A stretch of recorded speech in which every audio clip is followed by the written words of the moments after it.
If you thought 1984 was Orwell's darkest warning, you haven't read Animal Farm. 1984 shows you tyranny from the outside. Big Brother watching through telescreens, the thought police controlling through fear, the party crushing through external force, oppression imposed from above. You see it coming. You know it's wrong. You recognize the enemy. Animal Farm shows you tyranny from the inside. The revolution itself becoming the oppressor. The liberators becoming the tyrants. The promise of equality transforming into brutal hierarchy. Oppression emerging from hope. You don't see it coming. It looks like liberation. The enemy has your face. Both books by the same author, published 4 years apart. Both warnings about totalitarianism. Both examinations of how power corrupts. Both prophecies that came true. But Animal Farm is worse, more insidious, more devastating, more inevitable. Because 1984 requires an external enemy. Requires Big Brother to impose control. Requires the party to seize power. You can blame the tyrant. You can resist the oppressor. You can identify what went wrong. Animal Farm requires nothing external. The revolution contains its own destruction. The liberators become oppressors through internal logic. The equality promise transforms into hierarchy through inevitable corruption. You can't blame an outside force. The revolution destroys itself. And you can see it happening in every revolution, every movement, every promise of equality. Every time people rise up against oppression, promising this time will be different, this time we'll build something better, this time power won't corrupt us. It always does. The script is always the same. The outcome is always inevitable. The oppressed become oppressors. The revolutionaries become tyrants. All animals are equal, but some animals become more equal than others. Today we're going to examine why Animal Farm is Orwell's other 1984. Why every revolution follows the same script. Why the pigs always end up walking on 2 legs. Why Napoleon was always inevitable. Why Boxer's loyalty was always going to get him destroyed, and why we keep watching this pattern repeat while pretending this time will be different. This is the horror of Animal Farm, Orwell's other 1984, and you're watching it happen again right now. Let's start with the dream. The promise, the hope that drives every revolution, the vision that makes animals believe they can overthrow their oppressors and build something better. Old Major is dying. The prize boar, the eldest and wisest animal on Manor Farm, respected by all. He's had a dream, a vision, and he calls all the animals together to share it before he passes.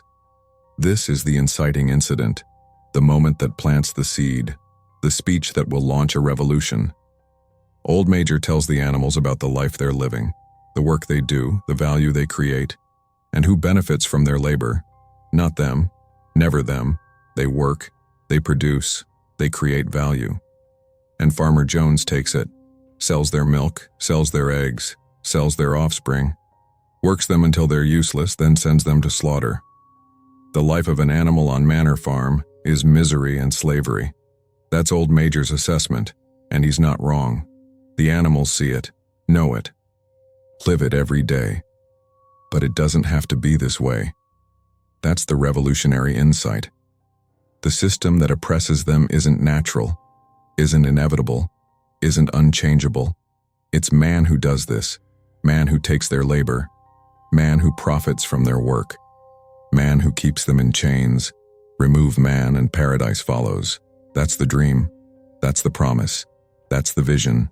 A farm run by animals for animals, where the value they create stays with them, where they work for themselves, not for a master, where all animals are equal, sharing in the prosperity they build together.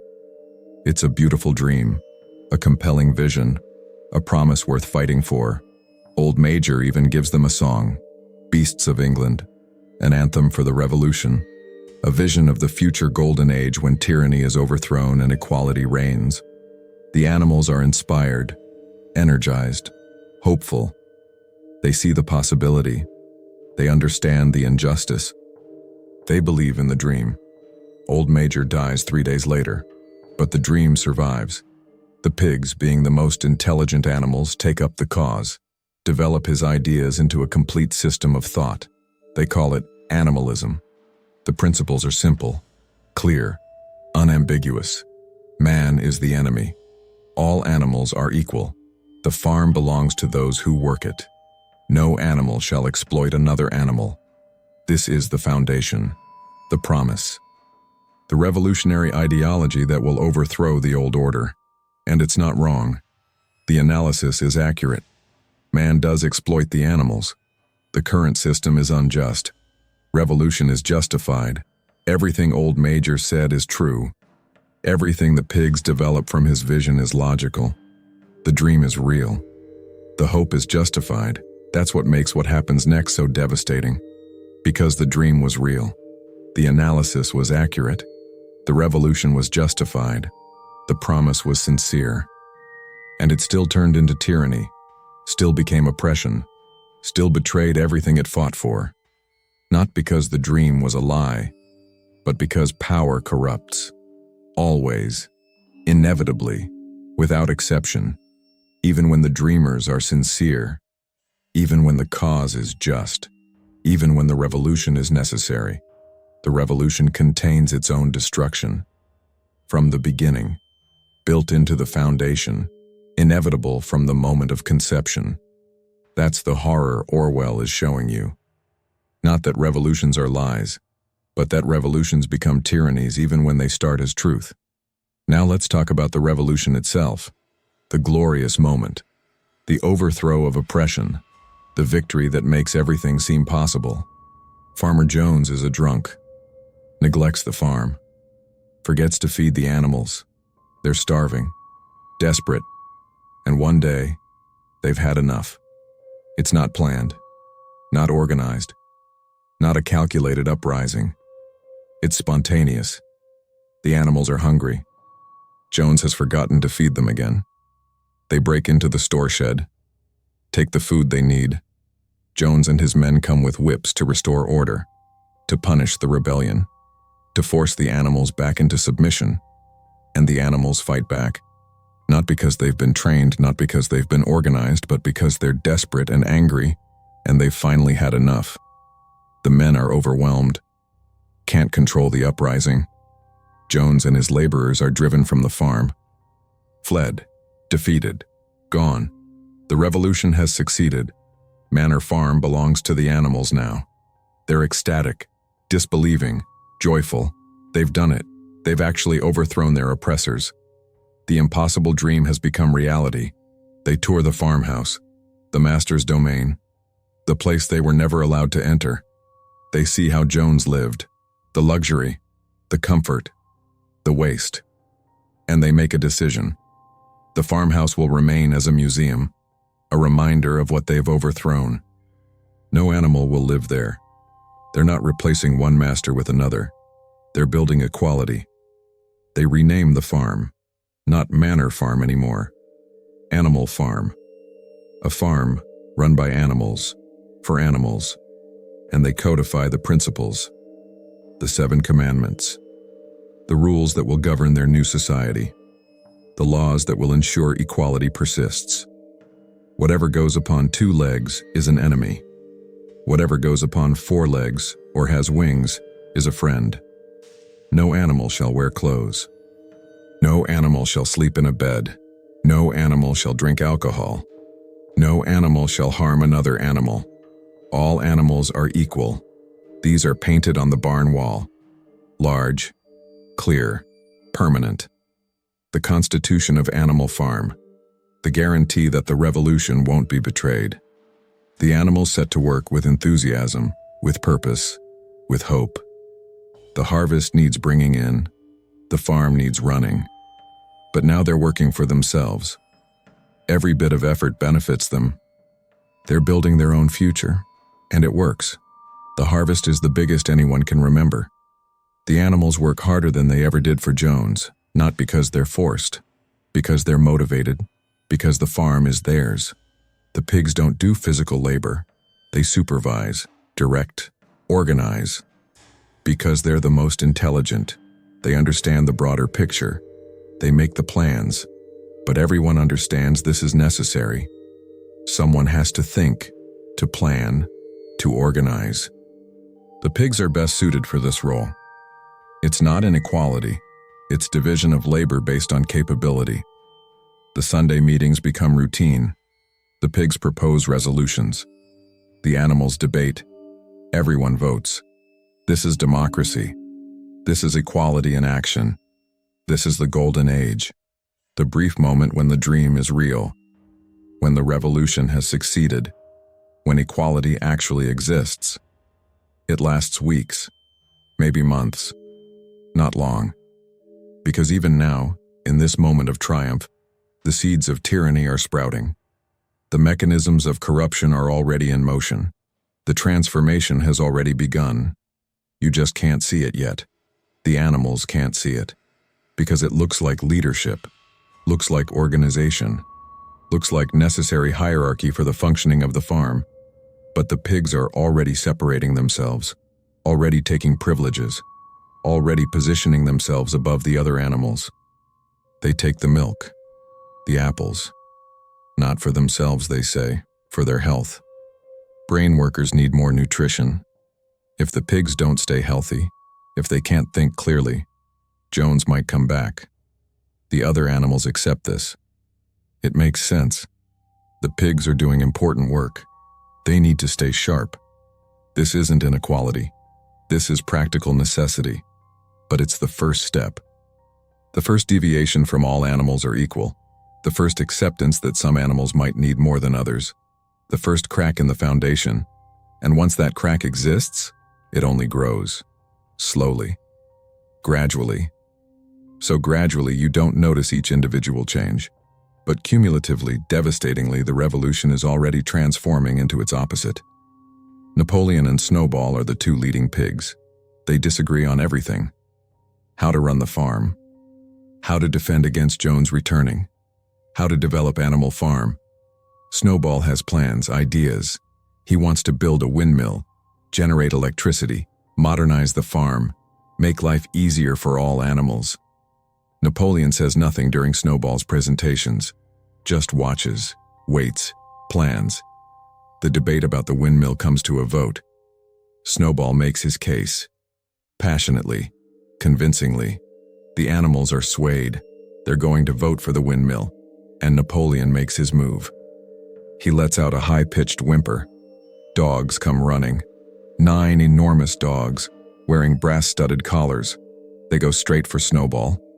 Chase him off the farm. He barely escapes with his life. Where did the dogs come from? Napoleon took puppies. Months ago. Said he'd educate them. Raise them in isolation. Train them to obey only him. Built himself an enforcement arm while everyone thought he was just teaching dogs. The animals are terrified, confused. This isn't what the revolution was supposed to be. This isn't equality. But Napoleon explains. Snowball was a traitor, was working with Jones, was sabotaging the farm. The evidence is clear, Napoleon says. Snowball had to be removed for the safety of Animal Farm. Is this true? The animals don't know. They want to believe their leader, want to trust that this violence was necessary, want to think the revolution is still on track. And Napoleon abolishes the Sunday meetings, the debates, the votes. Democracy is inefficient, he declares. Wastes time.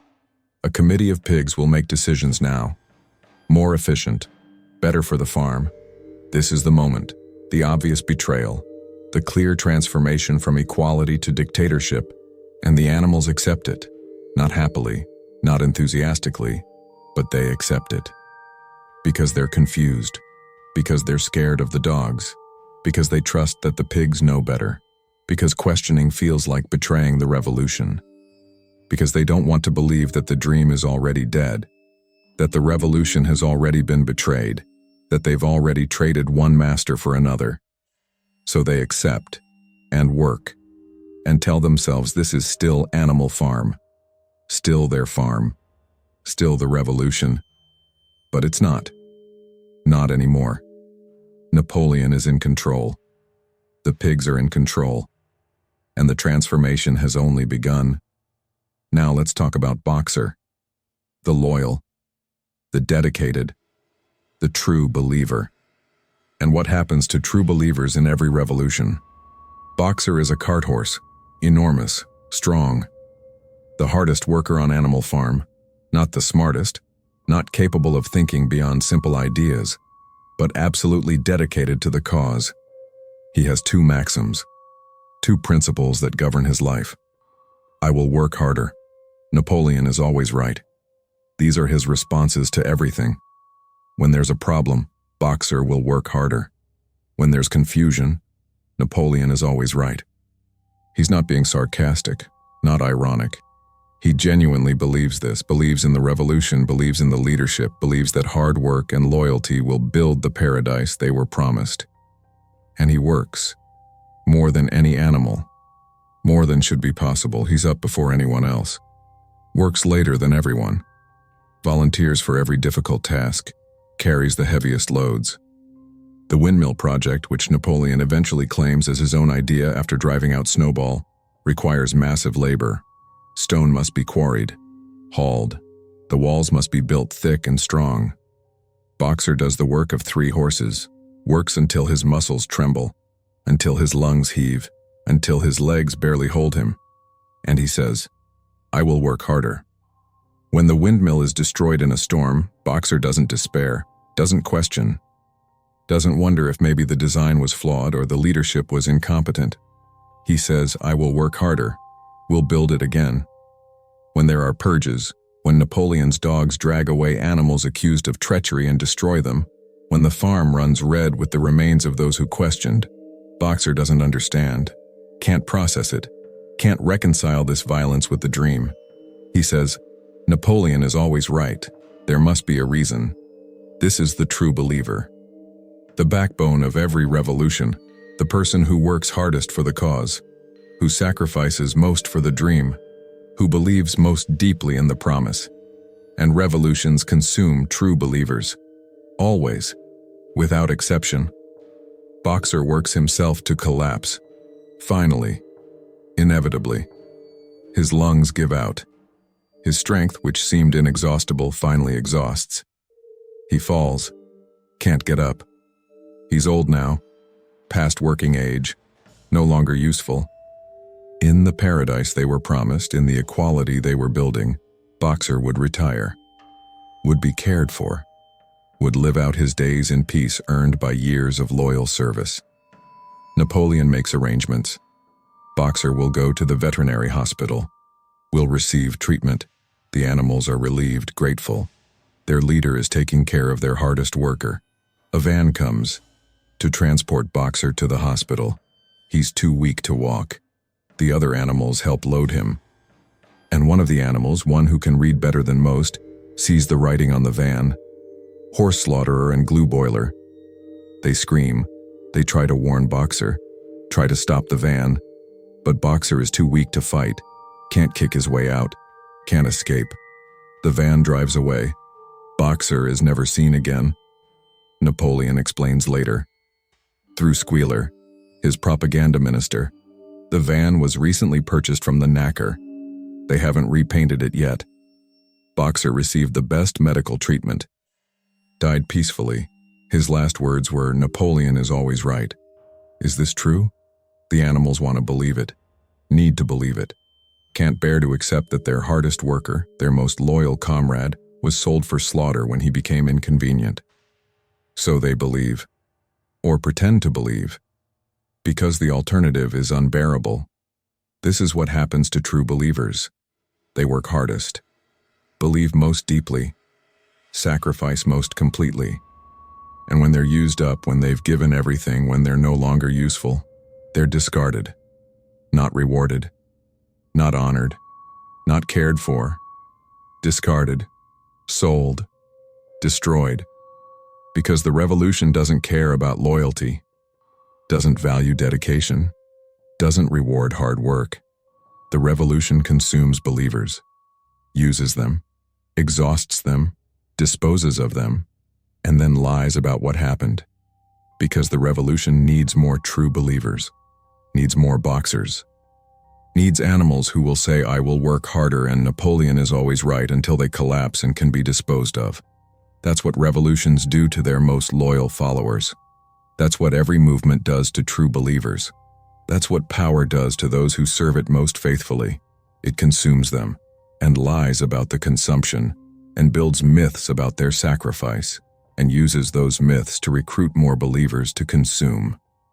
Now let's talk about Squealer, the propaganda minister, the spin doctor, the voice that makes tyranny sound like liberation, the mechanism that makes animals accept their own oppression. Squealer is a small fat pig, brilliant talker, can turn black into white, make you doubt your own memories, convince you that what you saw with your own eyes didn't happen the way you remember. He's Napoleon's voice, his spokesman, his minister of truth. Whenever Napoleon makes a decision that seems to contradict the revolution, whenever the pigs take another privilege, whenever another commandment changes, Squealer explains why it's actually consistent with Animal Farm's principles. He doesn't do this through obvious lies, not through crude propaganda, not through threats. He does it through sophisticated argument, through statistics, through appeals to fear and loyalty, through making you question your own judgment. When the pigs take the milk and apples, Squealer explains, the pigs don't actually like milk and apples. It's a sacrifice they make for the good of all. Science has proven that milk and apples are essential for brain health. The pigs do brain work. If they don't get proper nutrition, they might make mistakes. And if they make mistakes, Jones might come back. You don't want Jones to come back, do you, comrade? This is the pattern. This is the technique. This is how you make exploitation sound like sacrifice, how you make privilege sound like burden, how you make inequality sound like necessity. The pigs aren't taking more.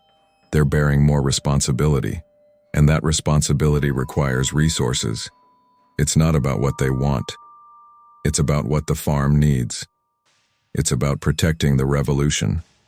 When Snowball is driven out and Napoleon takes sole control, Squealer explains, the animals remember voting, remember democracy, remember debate and discussion before decisions. But Squealer tells them their memories are wrong. There never was voting. That was a rumor spread by Snowball. Napoleon made decisions all along, as leader, as the animal who saved them from Jones, as the pig who knows what's best for Animal Farm. And besides, all that debate was dangerous, wasted time, created division. The animals should be grateful Napoleon has eliminated the chaos of democracy and established stable leadership. When Boxer is sent to slaughter, Squealer explains, the animals saw the van, read the words, know what happened. But Squealer tells them they misunderstood. The van was recently purchased from the knacker. They haven't repainted it yet. Common misunderstanding. Boxer actually went to a hospital, received the best care, died peacefully. His last words praised Napoleon, and the animals want to believe this, need to believe this. Because the alternative, that their hardest worker was sold for glue when he became inconvenient, is too horrible to accept. So they believe Squealer. Or pretend to, because believing the propaganda is easier than accepting the truth. This is how authoritarian systems function, not through obvious repression, through manipulation, through propaganda so sophisticated you can't quite prove it's false, through explanations that sound reasonable even when they're defending the unreasonable. Squealer doesn't tell animals they're oppressed. He tells them they're liberated, doesn't tell them they're exploited. He tells them they're contributing, doesn't tell them they've lost their freedom. He tells them they're protecting the revolution. And it works. Not because the animals are stupid, because propaganda targets the parts of thinking that aren't logical. The desire to believe, the need for hope, the fear of accepting that the dream is dead.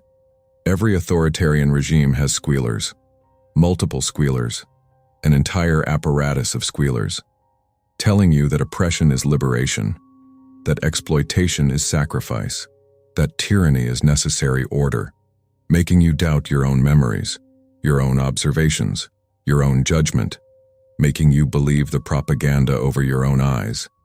That's the sophistication of modern tyranny. It doesn't announce itself. It convinces you it isn't tyranny at all.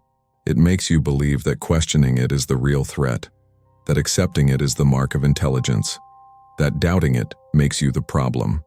You don't want to be the problem, do you, comrade? You don't want Jones to come back?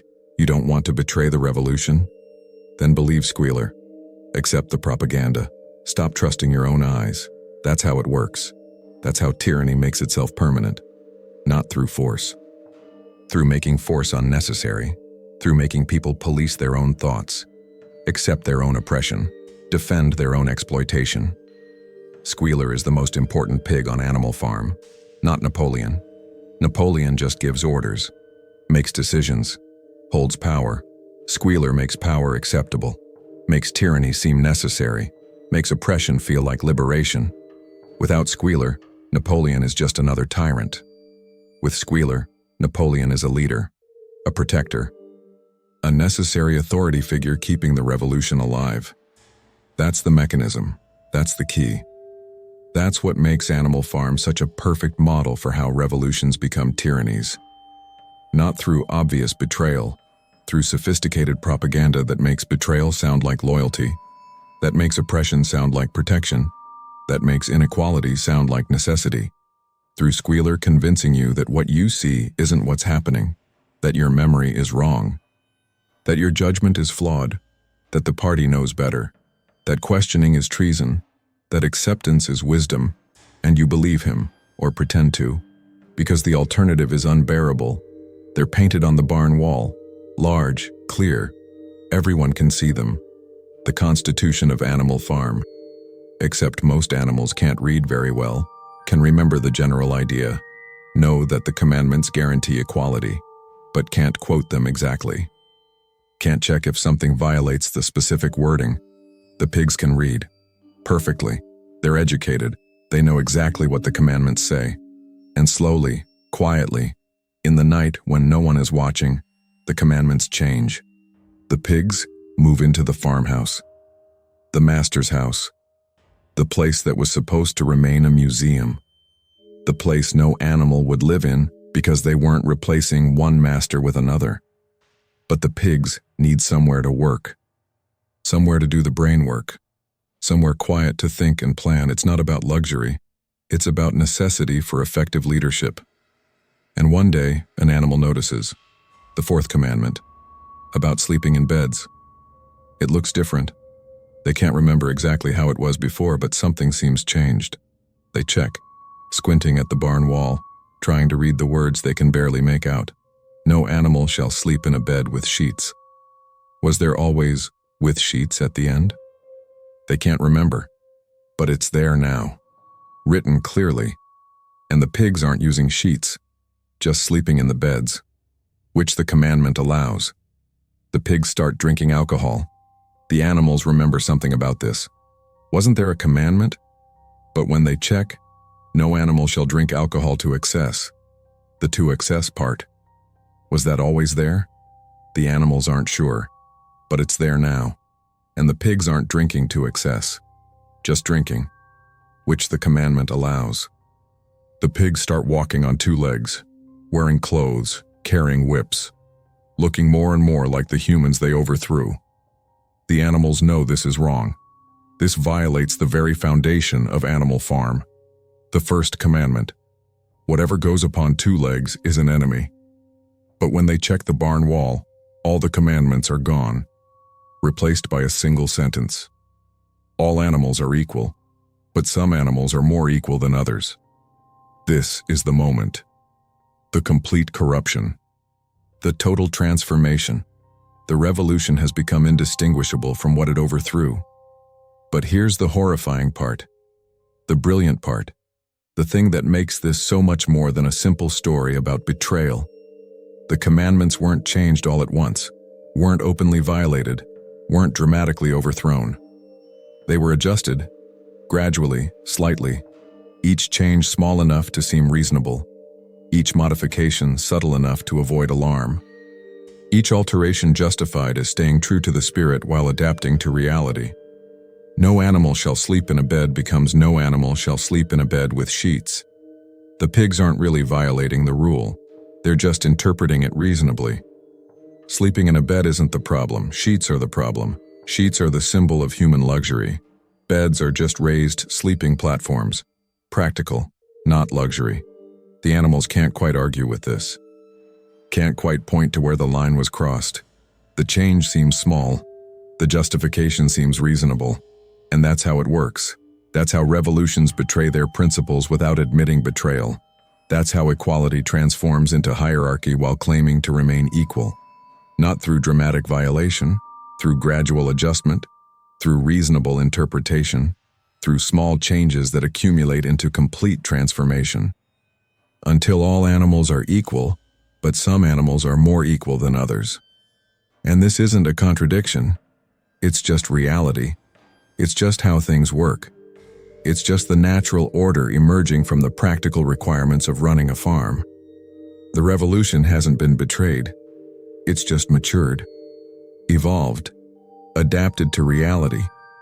That's what they tell themselves. That's what the propaganda says. That's what the animals want to believe because the alternative is accepting that everything they fought for is gone.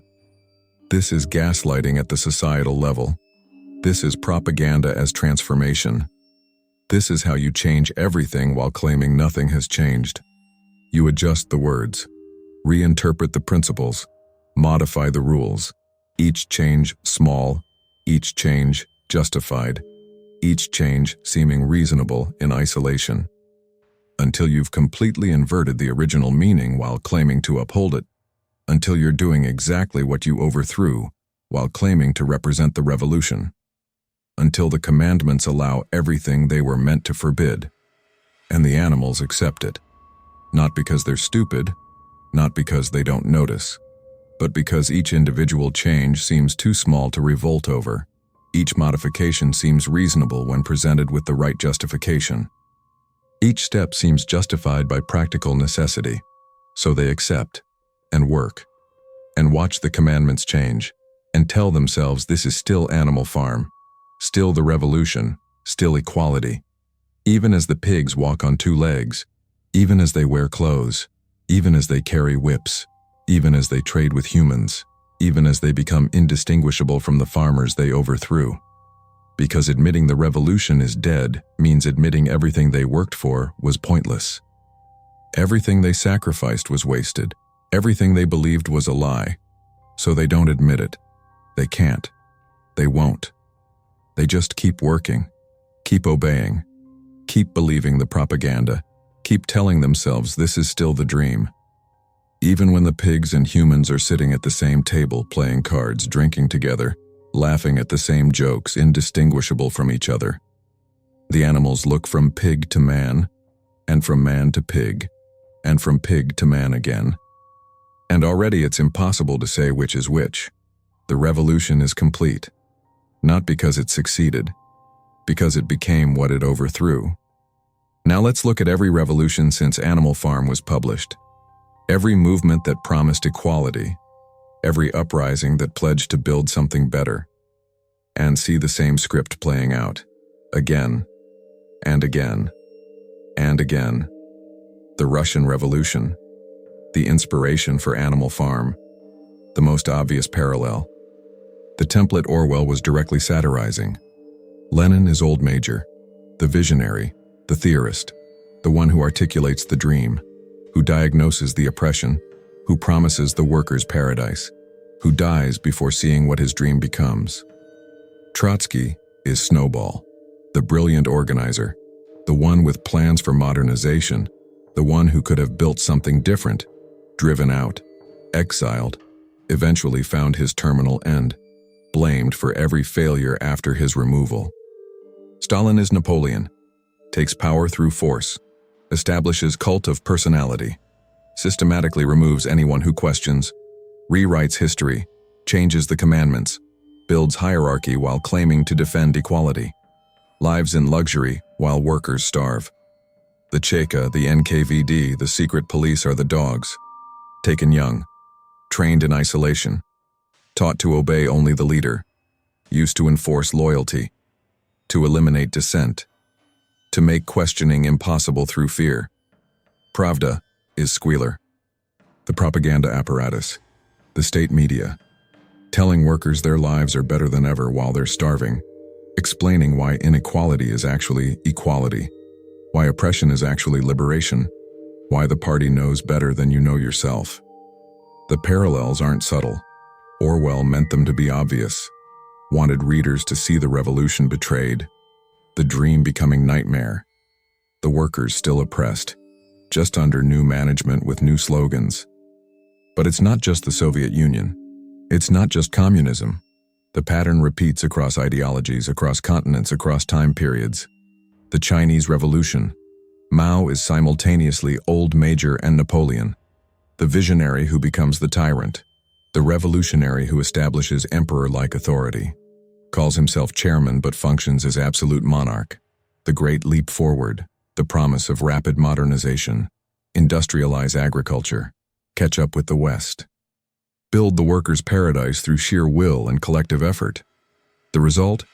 Catastrophic consequences from collectivization policies, farms restructured, production systems fundamentally altered, local officials reporting figures disconnected from reality to meet quotas, propaganda insisting everything is wonderful while the policies create widespread hardship, the commandments changing while everyone pretends they haven't. The Cultural Revolution, restructuring the intellectual class, the old guard, anyone who remembers what was promised versus what was delivered. The red guards are the dogs, young, zealous, confronting anyone labeled counter-revolutionary, enforcing ideological purity through systematic pressure. And through it all, the party elite live well, have access to special stores, special hospitals, special compounds. All animals are equal, but party members are more equal than others. The pigs walk on two legs while telling everyone they're still four-legged comrades. The Cuban Revolution. Castro is the romantic revolutionary, fighting in the mountains, promising democracy, promising land reform, promising an end to Batista's dictatorship. The people support him, believe him, help him win, and once he has power? Elections indefinitely postponed, one-party state, secret police, surveillance, dissidents facing consequences. The revolution becoming permanent government, the temporary emergency powers becoming permanent authority. The party elite have cars, have goods, have privileges, while the people stand in line for rations, while the economy stagnates, while anyone who questions disappears. Fidel is Napoleon, Raoul is Squealer. The CDRs, the neighborhood watch committees, are the dogs. Everyone watching everyone reporting everyone. Loyalty enforced through peer pressure and fear. The commandments change so gradually no one can point to when it happened. The Cambodian Revolution. Pol Pot taking Maoism to its logical extreme. Year Zero, restructuring urban centers, forced agricultural communes, systematically removing those with education. Anyone with glasses.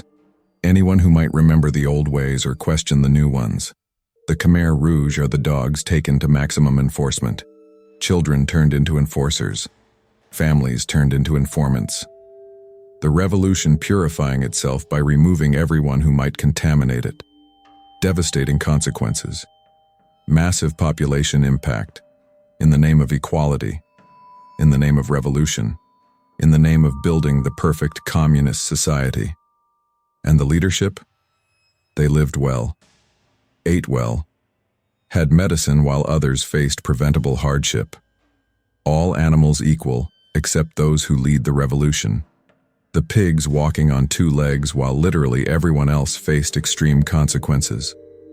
These are the obvious ones, the communist revolutions, the ones everyone points to as examples of revolution betrayed, the clear parallels to Animal Farm. But it's not just communist revolutions. It's every revolution. Every movement that promises to overturn hierarchy and establish equality. The ideology doesn't matter. The rhetoric doesn't matter. The pattern is the same. The French Revolution. Liberty, equality, fraternity. The rights of man. Overthrowing monarchy. Establishing republic. The dream of Enlightenment values becoming political reality. And then the Reign of Terror, the Committee of Public Safety, Robespierre deciding who is revolutionary enough. Systematic consequences running constantly. Tens of thousands facing retribution. Anyone suspected of insufficient loyalty. Anyone who questions. Anyone who remembers the original promises and notices they're not being kept. Robespierre is Napoleon. The committee is the pigs. The Revolutionary Tribunal is Squealer, justifying every consequence as necessary for protecting the revolution. The sans-culottes are the dogs, enforcing revolutionary purity through mob pressure. And then Napoleon Bonaparte, the general who seizes power promising to save the revolution, who makes himself first consul, then consul for life, then emperor, crowning himself, establishing nobility, creating hierarchy more rigid than what was overthrown, the revolution eating itself, the promise of equality becoming emperor's court, the pigs in ermine robes, walking on two legs, indistinguishable from the kings they guillotined, the Iranian Revolution, overthrowing the Shah, the corrupt monarch, the American puppet, the oppressor, Khomeini returning from exile, promising Islamic democracy, promising justice, promising an end to tyranny. The people believe, support the revolution, help overthrow the Shah, think they're building something better. And what do they get? Theocratic dictatorship, morality police, revolutionary guards, systematic consequences for dissent, women forced into hijab, dissidents facing harsh treatment, the same oppression as before, just with different ideology, different slogans, different commandments. The supreme leader is Napoleon. The revolutionary guards are the dogs. The Council of Guardians is Squealer, explaining why authoritarian theocracy is actually Islamic democracy, why oppression is actually God's will, why questioning is heresy. The revolution promised liberation, delivered different chains, same pattern, different words. The pigs walk on two legs while telling everyone it's God's will that some animals lead and others follow. This pattern continues across every revolution, every movement, every promise of equality and liberation. Bolivarian Revolution in Venezuela, Chavez promising socialism of the 21st century, power to the people, ending oligarchy, building equality. The result? Economic collapse, hyperinflation, shortages, people fleeing, the party elite living well while everyone else starves. Another revolution, another betrayal, another set of pigs walking on two legs. Every anti-colonial revolution in Africa, throwing off European masters, promising self-determination, democracy, development, freedom. And then, one-party states, dictators, presidents for life, ethnic conflicts, coups. The new governments as corrupt and oppressive as the colonizers. Different faces, same exploitation. The pigs wearing different uniforms but walking on two legs just the same.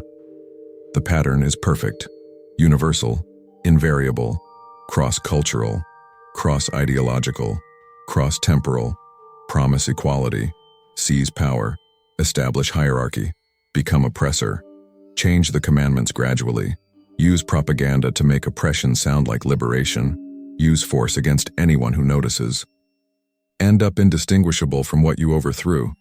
The specifics vary, the rhetoric differs, the ideology changes, but the script is identical, the pattern is the same, the outcome is inevitable, because it's not about ideology, not about left or right, not about capitalism or communism or theocracy or democracy or any specific system.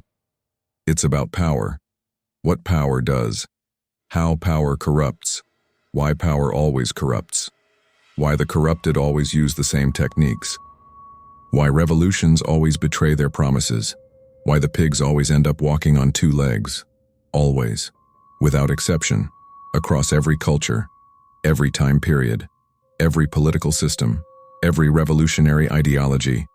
The dream is betrayed. The revolution becomes tyranny. The liberators become oppressors. All animals become equal, but some become more equal than others. And we keep pretending each new revolution will be different. that these revolutionaries are sincere, that this time the dream won't be betrayed, that this time power won't corrupt.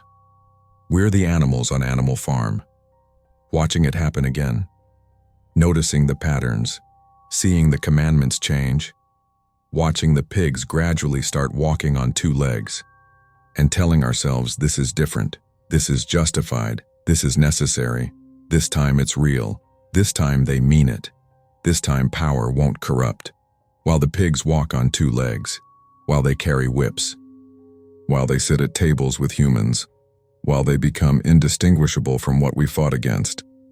And we can't say which is which anymore.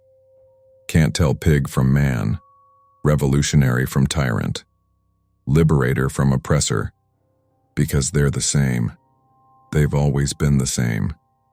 The pattern never changes. The script is always identical. The revolution always contains its own destruction. Power always corrupts. The pigs always walk on two legs. Orwell saw this, understood this, wrote it down as clearly as possible, made it simple enough for anyone to understand, obvious enough that no one could miss the point. And still, we don't learn. Still, we believe the next revolution will be different. Still, we think power won't corrupt these revolutionaries. Still, we trust that this time the dream will be real, while history repeats, while the pattern continues, while the pigs walk on two legs, again, and again, and again. That's the horror, not that it happened once, that it happens every time, that we watch it happen, recognize the pattern, see the script playing out, and still believe this time will be different. While the animals work, while the pigs grow fat, while the commandments change, while the propaganda explains why oppression is liberation, while the dogs enforce loyalty, while Boxer gets sent to the knacker, again, and again, and again. This is the horror of Animal Farm. Not just what happened on one farm, what happens on every farm, what happens in every revolution, what happens every time we believe the promise of equality will be kept by those who seize power to enforce it. The pigs always walk on two legs. The revolutionaries always become tyrants. The dream always betrays itself. And Orwell knew, saw it, lived it, wrote it down, tried to warn us. We didn't listen. We never listen. We'll watch it happen again, and again, and again. All animals are equal, but some animals are always more equal than others. That's not a warning about what might happen. That's a description of what always happens, what's happening right now, what will happen next time, and the time after that. The pigs walk on two legs. They always have. They always will. And we'll keep watching, keep believing, keep hoping that this time will be different. While the pattern repeats, while the script plays out, while the revolution betrays itself, while the pigs walk on two legs, just like Orwell told us they would. Subscribe to Umbral Fables as we continue to open the forbidden archives and explore the shadows of the myths that built us. This is Umbral Fables. We leave you now, not with comfort, but with questions. Look closely. The dark journey continues.